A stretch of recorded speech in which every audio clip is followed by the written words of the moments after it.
Bersyukur kepada Allah Subhanahu wa Ta'ala. Baru saja kita menunaikan salat subuh berjamaah, di mana Rasul sallallahu alaihi wasallam mengatakan, "Man shalla subha fa huwa fi dhimmatillah." Barang siapa yang menunaikan salat subuh berjamaah, maka dia berada di dalam tanggungan, di dalam jaminan, di dalam perlindungan Allah Subhanahu wa Ta'ala. Fa insyaallah perjalanan hari ini dimulai dari subuh saat ini sampai nanti, semua kita insyaallah dalam penjagaan Allah Subhanahu wa Ta'ala. Yang kedua, kita juga bersyukur kepada Allah karena Rasul sallallahu alaihi wasallam mengatakan, "Man shalla fil bardaini dakhala al-jannah." Wa fi riwayatin, "Man shalla al-bardaini dakhala al-jannah." Barang siapa yang salat di dua waktu yang dingin, maka pasti masuk surga. Al-Imam Al-Khattabi kemudian mengatakan, dua waktu yang dingin yang dimaksud adalah waktu subuh dan waktu asar. Kenapa? Dua alasannya, kata beliau. Yutibil hawa, yang pertama karena sejuknya udara. Asar itu pergantian dari panasnya siang menuju awal mula dinginnya malam, sejuk. Dan subuh ini juga akhir dari dinginnya malam menuju awal mula panasnya siang, sejuk.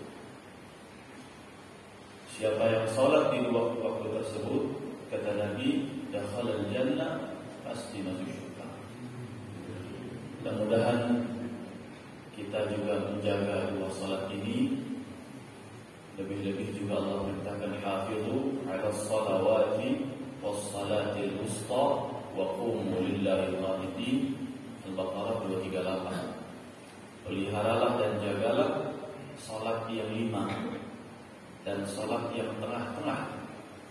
Salat yang tengah-tengah, jumhur mufassirin mengatakan salat asar.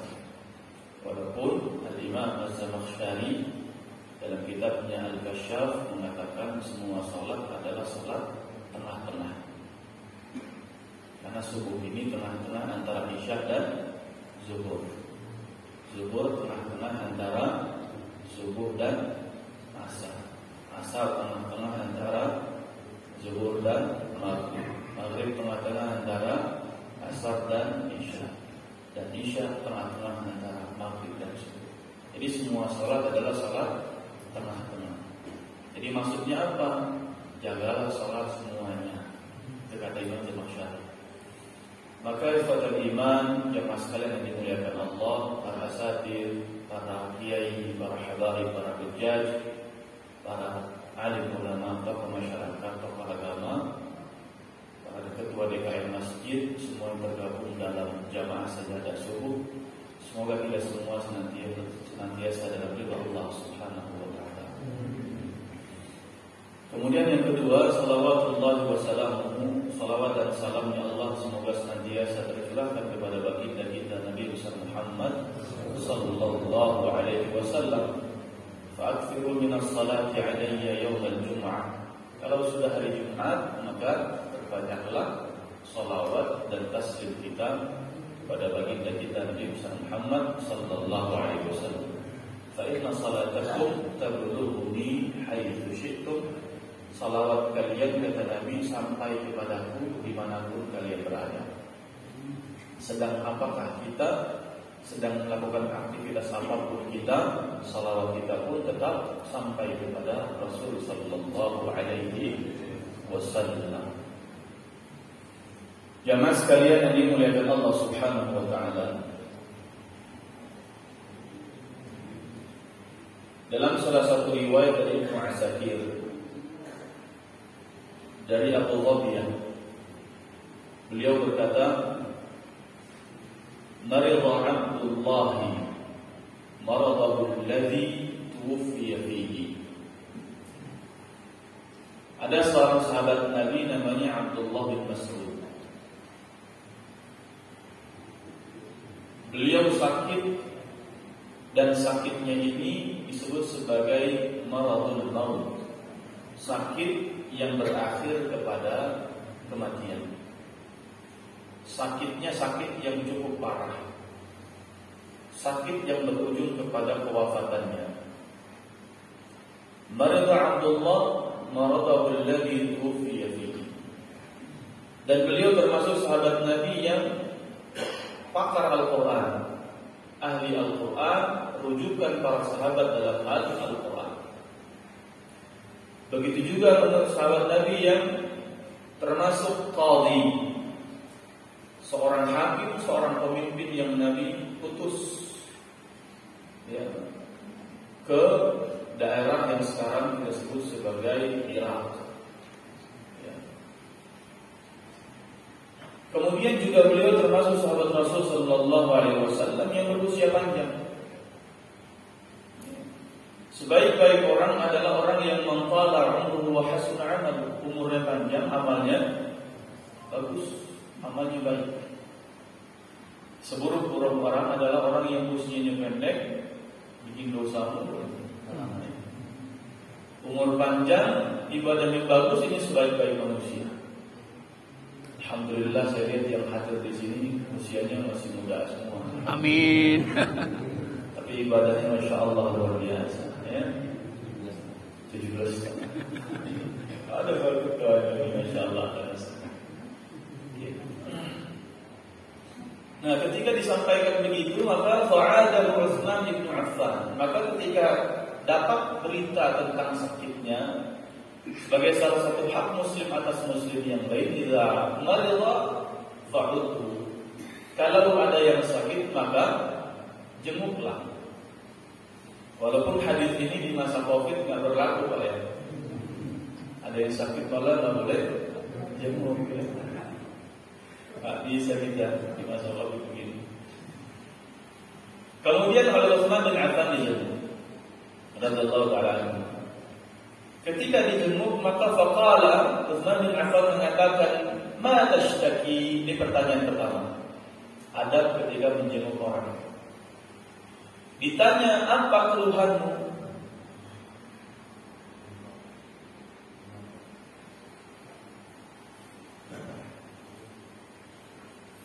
"Ma tashtaki?" Apa keluhanmu?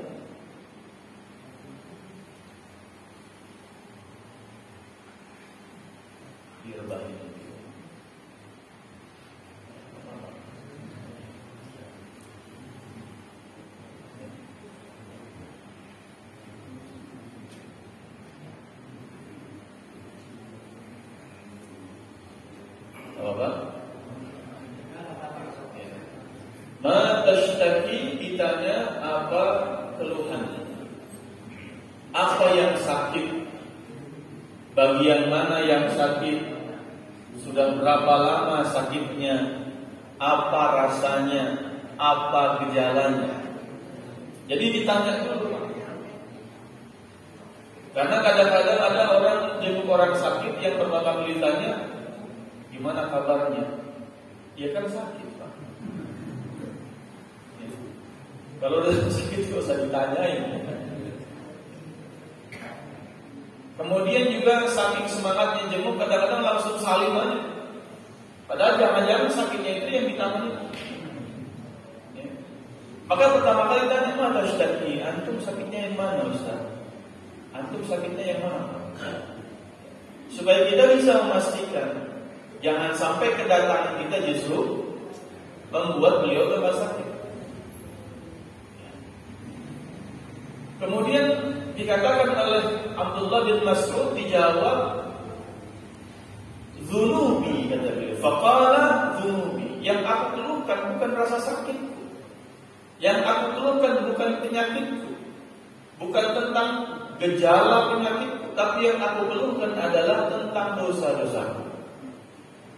Karena orang beriman adalah orang yang sadar betul dan meyakini betul bahwa sakit itu adalah salah satu cara Allah menghapuskan dosa-dosa bagi orang beriman. Maka yang beliau fikirkan justru adalah dosanya. sadar betul bahwa ini penyakit yang tidak biasa, disebut sebagai sakit yang mengantarkan kepada kematian, maka beliau lebih memikirkan tentang dosa. Ya Allah, kenapa kok saya sakit ya? Apa dosa saya? Sehingga ketika berpikir tentang dosa, rasa sakit pun terkalahkan. Gak merasa sakit sama sekali. Kemudian pertanyaan kedua ditanya oleh Utsman bin Affan, "Wa ma tashtahi?" Terus Anda berharap apa? Anda pengennya apa? Kalau kita lagi sakit ditanya mau apa, pasti jawabannya pengen sembuh. Tapi jawaban Abdullah bin Mas'ud adalah, faqala rahmata rabbi, saya cuma berharap rahmat Allah Subhanahu wa ta'ala.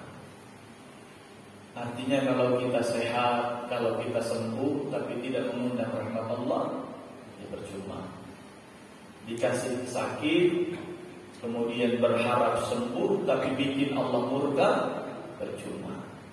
Seolah-olah dikatakan, lebih baik aku sakit, yang penting Allah curahkan rahmatnya kepada aku.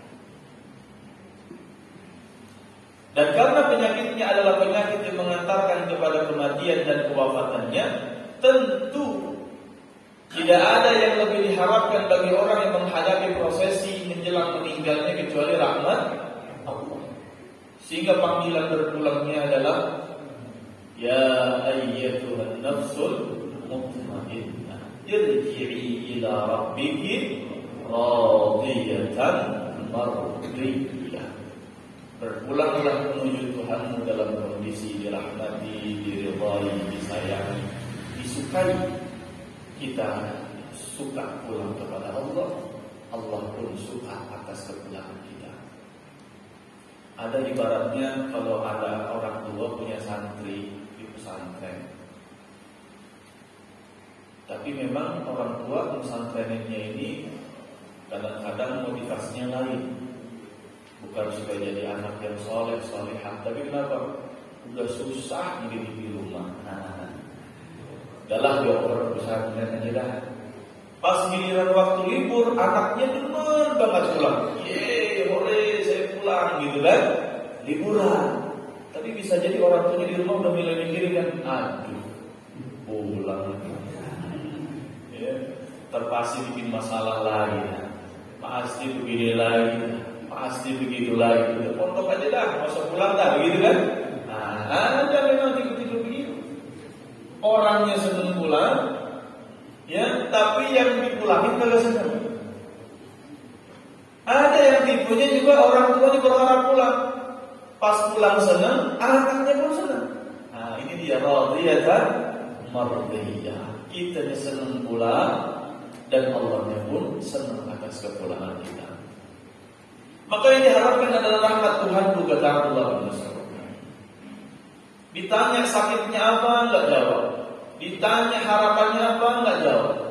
Pertanyaan ketiga, ini hadis dikutip oleh Ibnu Katsir dalam tafsirnya. Pertanyaan ketiga adalah, ala amrulaka bitabib. Ya udah, sekarang gini aja kata Utsman, kamu mau nggak dipanggilin dokter? Ya, kalau sekarang zaman COVID udah nafasnya nyesek, demam nggak turun, ditanya sakit nggak? Kagak. Ini cuma mikirin dosa doang nih, misalnya. Terus pengen apa? Nggak pengen apa ini, Allah rahmatin saya dah, gitu ya. Ya udah gimana, mau diantar ke rumah sakit kagak? Nah gitu ya. Mau dibawain ambulan kagak nih? Mau didatengin dokter kagak? Dibawain suster buat PCR nggak nih? Nah gitu. Mau nggak nih? Al-amru laka bitabib, saya perintahkan seseorang supaya datang ke sini membawa dokter. Dan beliau khalifah. Zaman Nabi masih hidup, Nabi wafat, pindah ke zaman Abu Bakar. Beliau masih hidup. Abu Bakar wafat, pindah kemudian ke zaman Umar. Beliau masih hidup, pindah berikutnya ke zaman Utsman. Nah, beliau sebagai pemimpin, sebagai khalifah. Panjang usia. Ketika ditawarkan dokter, apa kata beliau jawabannya? Faqala at-tabib amradani. Jangan. Justru dokter yang bikin saya sakit. Kalau dokter datang ini bisa jadi saya tambah sakit. Jadi begitu. Karena ada bagi sebagian orang, Pak, kalau sakit lebih baik nggak ke dokter. Kenapa? Kalau cek darah ketahuan sakitnya malah tambah stres. Benar ya? Dan saja ya tidak ketahuan. Padahal cuma nyesek doang. Pas cek dokter asam uratnya tinggi, wah tambah stres ya. Gulanya tinggi, ketahuan juga semuanya. Udahlah masuk dokter dia kata dia. Anggap aja kalau usah sakit jalan lagi. Ya. Di awalnya sih demam kagak kenapa-napa. Pas ketahuan PCR-nya, hasilnya swabnya positif, gimana kira-kira? Waduh, pusing kan. Makin stres pas tahu kan. Atau kemarin pas COVID banyak juga orang mikirnya udah ada saya isolasi mandiri, nggak usah swab dah, ya.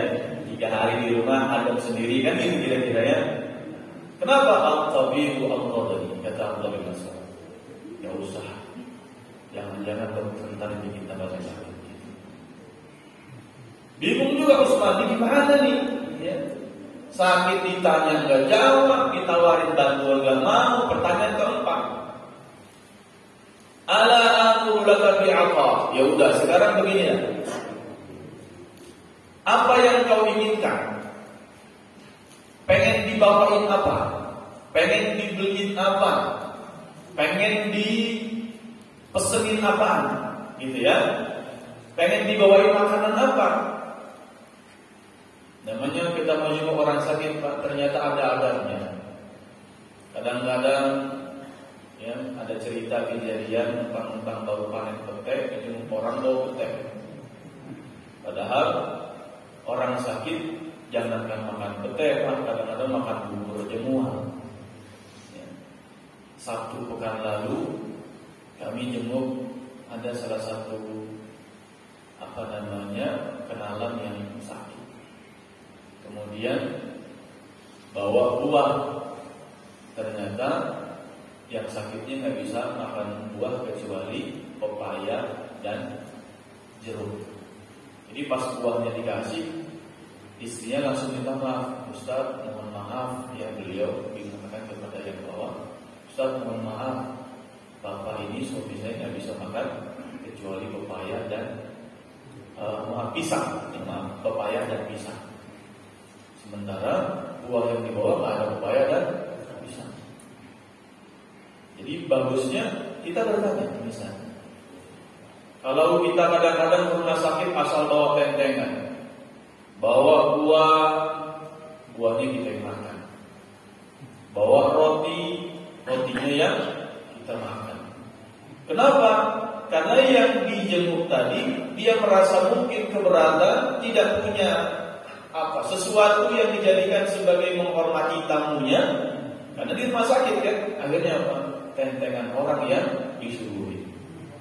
Ya. Maka tanya, kalau memang dia lagi pengen apa, bilang. Dan kalau sudah dikatakan begitu, ala amru laka bi apa, pengen apa, kalau sampai terucap permintaannya, maka usahakan untuk dikabulkan. Ini cara Utsman bin Affan mengirim kita kepada ada yang harus kita usahakan ketika menjenguk orang yang sedang sakit, ketika dia menyampaikan apa keinginannya. 2016 dulu ketika ada kawan kita yang sakit, 1 minggu beliau di rumah sakit itu sudah dalam kondisi koma. Allah yarham, sudah meninggal. Sakitnya kuning, semua badannya kuning, Pak. Ya. Kemudian disetelin Al-Quran recorder itu ya, itu nggak keluar kalimat La ilaha illallah, belum. Ketika saya berkesempatan menjamu, saya talqinkan, belum juga keluar. Kemudian saya bilang ke keluarganya, coba bisikin beliau pengen apa. Ternyata keluarlah satu kalimat, disebutlah satu nama orang. Disebut terus nama orang itu. Dan orang itu adalah guru pertamanya mengajar ngaji. Dan sekarang beliau sudah di Subang. Akhirnya dikontaklah, diusahakan supaya beliau bisa datang. Dan alhamdulillah setelah beliau datang, mentalkinkan keluar kalimat La ilaha illallah, meninggal dunia. Jadi kalau ada permintaan-permintaan yang positif tentunya, ketika orang mau meninggal dalam kondisi sakit yang cukup parah, maka usahakan untuk dikabulkan. Kecuali mau meninggal misalnya mintanya yang aneh-aneh Pak, ya, tadi tiba-tiba jengkol, ya repot juga Pak.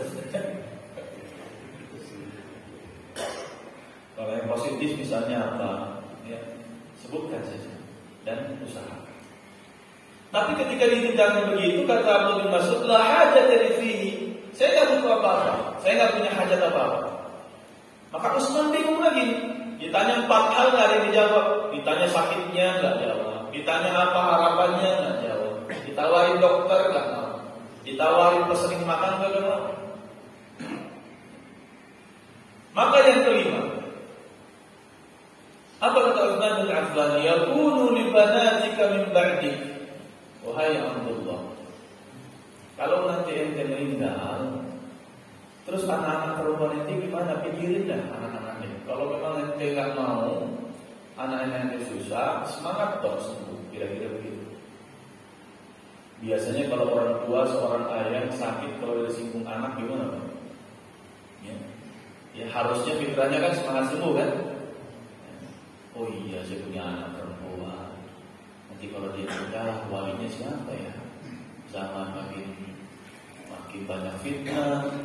Anak perempuan saya nanti bagaimana kehormatannya? Bagaimana auratnya? Bagaimana ini? Kepikiran. Tapi ketika ditanya begitu, apa jawaban Abdullah bin Mas'ud? Wahai Utsman, wahai Khalifah, atakhsha ala banatil faqr min ba'di? Apakah Anda sedang mengatakan kepada bahwa Anda khawatir bahwa anak-anakku kalau aku meninggal dunia mereka akan jatuh miskin, akan susah hidupnya, akan fakir mereka? Wa inni amartuhunna an yaqra'na kulla lailatin surat al-waqi'ah. Padahal aku sudah memerintahkan kepada mereka setiap malam membaca surat al-waqi'ah. Inni sami'tu Rasulullah sallallahu alaihi wasallam yaqul, karena sesungguhnya aku pernah mendengar Nabi bersabda. Ini teks hadisnya. Jadi ceritanya, ya. Karena saya pernah mendengar Nabi langsung bersabda, "Man qara'a surat al-waqi'ati kulla lailatin." Siapa yang membaca surat al-waqi'ah setiap malam, lam tusibhu faqatun abada, selamanya tidak akan terkena kesulitan hidup dan kesengsaraan. Ada di sebuah majlis ketika disampaikan hadis ini, Ustaz, hadis ini cocok banget. Kenapa Pak Haji? BBM naik soalnya Ustaz. Udah naik udah turun, insyaallah. Di demo berkali-kali belum turun juga, kan? Berarti kita ini baca waqiah kalau begitu dah ya. Tapi jangan sampai kalau nanti misal BBM turun, waqiahnya nggak dibaca lagi. Karena lam tusibhu faqatun abada, selamanya Allah nggak akan mengenai kepada orang tersebut kesengsaraan dan kesulitan hidup. Siapa? Man qara'a surat al-waqi'ati kulla lailatin. Siapa yang baca al-waqi'ah setiap malam. Bab tentang rezeki tentu bab yang menjadi jaminan dari Allah, include paket kehidupan. Namun bab rezeki dalam surat Al-Mulk ayat 21, Allah katakan bukan dikurangi. Rizki tidak akan pernah Allah kurangi. Kemungkinannya hanya 2, ditambahkan, atau di sini maknanya adalah diluaskan, atau yang kedua, rizki itu ada kalanya ditahan sama Allah. Bukan dikurangi, tapi Allah tahan. Kayak anak kita minta uang jajan sama kita, katanya anak misalnya melakukan sholat subuh, akhirnya apa kata kita? Nah, jatahmu hari ini ibu tahan dulu. Kalau besok sholat subuh, besok ibu kasih hapelannya. Double. Jadi ditahan Pak. Dalam ayat 21 surat Al-Mulk Allah katakan, A'udzubillahi minasyaitonir rajim. Amman hadzal ladzi yarzuqukum in amsaka rizqah. Ada kalanya rizki in amsaka, kalau Allah tahan. Jadi sebenarnya mau zaman seperti apapun, harus kita yakinkan adalah rezeki kita memang tidak akan pernah berkurang. Tetapi yang akan Allah tambahkan adalah diluaskan dengan keberkahan dan kesyukuran, dan bisa jadi kemungkinannya ditahan. Kenapa ditahan? Kata Allah jawabannya adalah sebab balajju fi utuwin wa nufur. Apa makna laju? Kata Ibnu Katsir, maknanya adalah istamarru fi ifkihim wa dalalihim.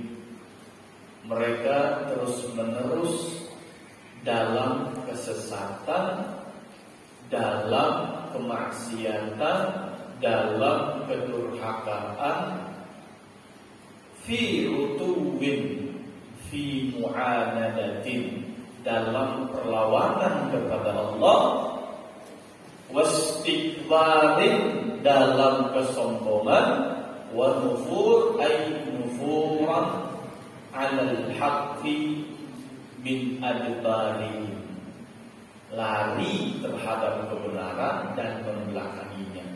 Apa maksudnya? Kata beliau, la yasma'una lahu wa la yattabi'una, enggak mau dengerin dan enggak mau ikutin.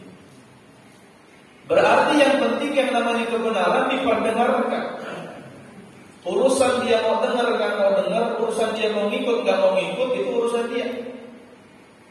Tugas kita sebagai dai, sebagai yang menyampaikan kebaikan, perintahnya bukan hanya kepada ustaz, bukan hanya kepada kiai, bukan hanya kepada ulama, bukan hanya kepada habaib, bukan hanya kepada para nabi dan rasul. Tapi ud'u, perintahnya adalah personal setiap kita. Ajaklah berdakwah, ingatkan, sampaikan, balighu anni walau ayat, sampaikan daripada walaupun hanya satu ayat. Qulil haqq, sampaikanlah yang benar adalah benar. Walau kana murra, walaupun yang disampaikan itu berakibat pahit. Tapi betul seperti disampaikan oleh para alim ulama kita, guru kita, kalaupun obat itu pahit, namun dia berguna bagi kesehatan kita. Tadi saya bilang sama Ustaz Zainul, Ustaz, ini sajiannya komplit. Yang manis ada, yang pedas ada, yang asinnya ada, yang pahitnya mungkin nasihat dari saya. Mungkin ada yang pahit sedikit gitu ya. Mudah-mudahan komplit kita sajian sarapan subuh kita, insyaallah. Jamaah sekalian yang dimuliakan Allah Subhanahu wa taala. Oleh karena itu, usina siwayyakum bitaqwallah, mari kita memulai membiasakan untuk mengembalikan porsi keyakinan kita tentang bab rezeki, bukan tentang digantungkan terhadap suasana dan kondisi. Bab rezeki bab ketentuan Allah, bab rezeki bab prerogatif Allah, bab rezeki bab otoritas Allah. Namun jangan sampai rezeki yang sudah Allah tetapkan bikat birizkihi, Allah telah menuliskan jatah rezeki kita di mana, kapan, berapa banyak. Ya. Hari ini sudah diletakkan setiap kita kebagiannya berapa dolar. Mungkin ada yang satu, mungkin ada yang tadi sudah nyemil, sudah dua ya. Pak Haji udah kosong itu kan, udah dua. Ya. Ada yang masih utuh. Masya Allah, beliau belum makan. Subhanallah. Tenang saja, ya. Insya Allah kalau hilang ada lagi saja ya. Setiap kita sudah ditentukan, tidak usah pusing. Tetapi di lain sisi, jangan sampai yang sudah Allah tetapkan, Allah sudah kasih kerannya, tapi kita yang tutup sendiri. Makanya Allah tahan. Apa yang bikin tutup itu semua? Disampaikan tentang kebaikan, kebenaran, kemudian gak mau dengerin, gak mau ngikutin, acuh tak acuh, bahkan mu'anadah, melakukan perlawanan terhadap kebenaran. Mu'anadah bukan hanya ingkar. Kalau ingkar pasti bahasanya adalah ingkar, tapi dia nufur, ada utuh, ada nufur. Sudah kemudian istikbar, sombong, menolak kebenaran karena Karena sombong adalah batarul haqqi wa ghamdun nas. Kesombongan utuh adalah menolak kebenaran dan melakukan perlawanan atas kebenaran. Dan nufur, kemudian dia lari meninggalkan kebenaran di belakang punggungnya. Jadi luar biasa. Ya, utuwin wa nufur, dikasih kebenaran tidak mau dengerin, bahkan melawan kebenaran itu. Setelah dilawan, pergi ninggalin. Inilah yang in amsaka rizqah. Mudah-mudahan ada manfaatnya. Kita lanjutkan kepada Ustaz kita berikutnya, Kiai kita berikutnya. Mudah-mudahan ilmunya juga lebih luas, lebih lama akan disampaikan. Hadana Allah wa iyyakum ajma'in wal 'afwu minkum wa billahi taufiq wal hidayah wal inayah wallahu al-muwaffiq ila aqwamit thariq. Nasrun min Allah wa fathun qarib. Billahi fi sabilil haqq. Wassalamu alaikum warahmatullahi wabarakatuh. Waalaikumsalam.